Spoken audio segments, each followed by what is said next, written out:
making it a business every day. Making it a business every way. We be making it a business. It's alright. Making it a business and working overtime. Work out. Hi, Johnny Williams with Studio ALA from American Leadership Academy. I have here with me today Bubba Elmer Gilroy. He's a native from Louisiana.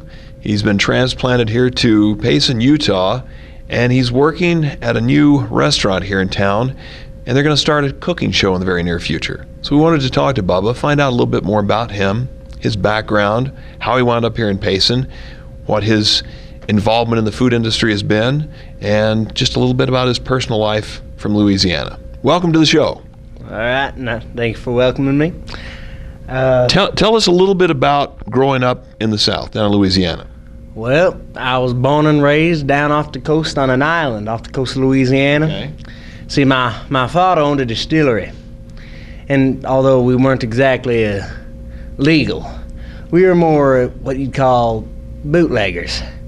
We'd distill the whiskey illegally, and then we'd go in after dark and make a nice pretty penny off of it. And for a couple of years, that went by real nice. We made some nice money, we were happy, no one got in trouble, it was all good. Yeah. Until that day, 2 years ago, when that darn oil spill happened in the Gulf. All right. Yeah, and all them government industries start coming out in their boats, and they're all trying to clean up their stupid mess. And then, you wouldn't believe it, they almost caught us. They found our island, found our distillery. Luckily, we were long gone by then. But there we were, out on the streets, didn't know what we were gonna do.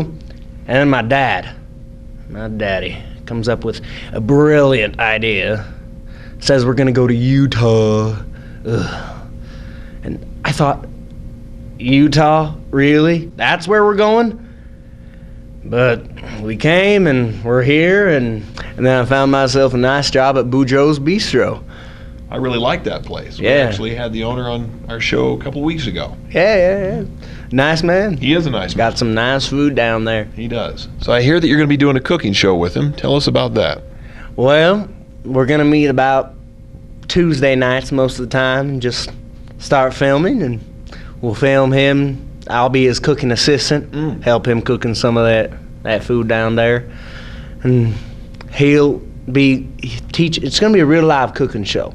Like he's gonna show people how to cook some Cajun food and how to just introduce some of that stuff to them. And I'm gonna be there for a little as his assistant, as well as some comedy relief. That's gonna go well. I'm sure it will. You seem like a good guy that can take a good joke. Oh, you bet I am. So, what are your thoughts of Utah now that you've moved here? What do you feel about the place? Strange people, just weird, but I love the mountains.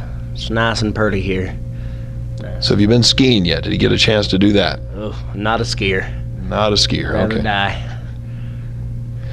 So tell us about growing up in Louisiana. Did you have any interaction with alligators there? Not too many, but my pa, he nearly lost his foot to a gator one time. We were out working on the distillery, but he got himself all messy and decided he was going to go clean himself down over in the ocean, and went out there, and just there was an alligator there, and what do you do? And What do you do? well, he kicked it in the eye, and then it got his foot, and I had to pull him out, but luckily we were able to save it, and it all went good. That's quite the story. Appreciate you sharing that with us. So notice you've got braces on your teeth. How long have you had those? Don't remind me. Well, you see, I've been here in Utah about 2 years now. That's when we first came over. And when we came, we saw these people with wired mouths, and we're wondering, what's going on? And my ma finds out that they're doing that to make their teeth all straight and purty. So I got mine about a year ago, and you'll never guess why my mom said we did it. Well, she said, son, we don't live in the South anymore. We got to make yourself purty now. Makes no sense to me. Well, I don't know how pretty it makes you, but it'll make your teeth straight, so Yeah. you'll enjoy that. So you've been here in Utah about 2 years.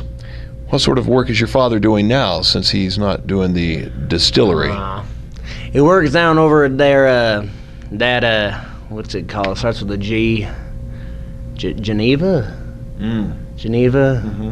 I think he works with the electricity plant down there. I don't know. I don't think he knows what he's doing, but whatever. But he was able to find work. That's good. Yeah. And your mother, what does she do? Well, she owns a nice little, what would you call it? She sews up tears in clothes. She fixes clothes, damaged clothing. Okay. I don't know what you'd call it, but that's what she does. And I guess she enjoys doing that. Yeah. She always enjoyed, cleaning up after me whenever I'd screw up my clothes. That's probably where she got good at it. Yeah. So, I've been to Boudreaux several times. Big fan of the food down there. One of their favorites right now for people is the gator basket. Oh. And I talked to the owner, and he said he orders gator in every week. He gets it in usually on Friday afternoons. By Monday, it's gone. So, is it really as popular as people say? Gator is the most delicious meat you're ever going to try in your life. Wow. Although, the hardest part is just getting past the fact that it's a gator. I tried getting my mom to try it.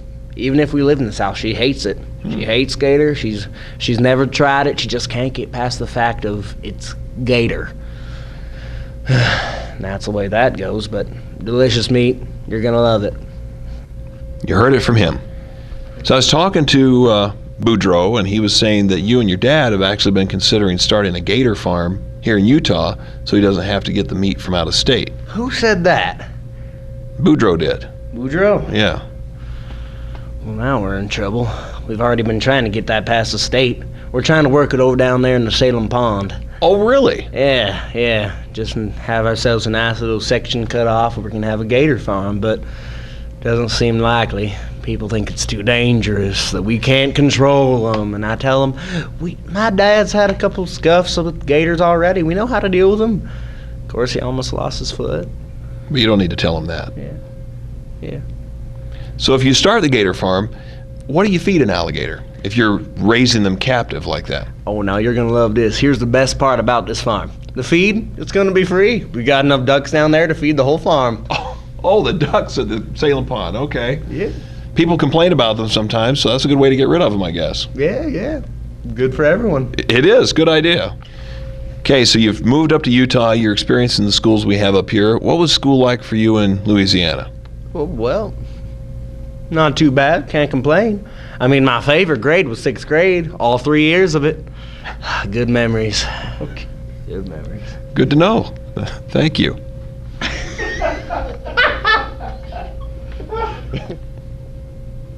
Well, Bubba, we appreciate you coming on the show. We feel we know so much more about you now and about your family and where you came from and where you're going. I think you've got a bright future ahead of you with Boudreaux's Bistro. I think you're going to do well there, and the cooking show should be a great hit. So it is. We appreciate you coming on board. And any parting comments that you'd like to leave?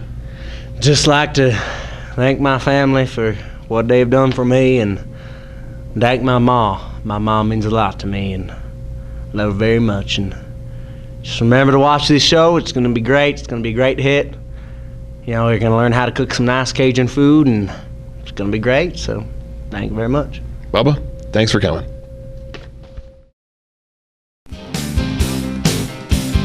Making it a business every day. Making it a business every way. We've been making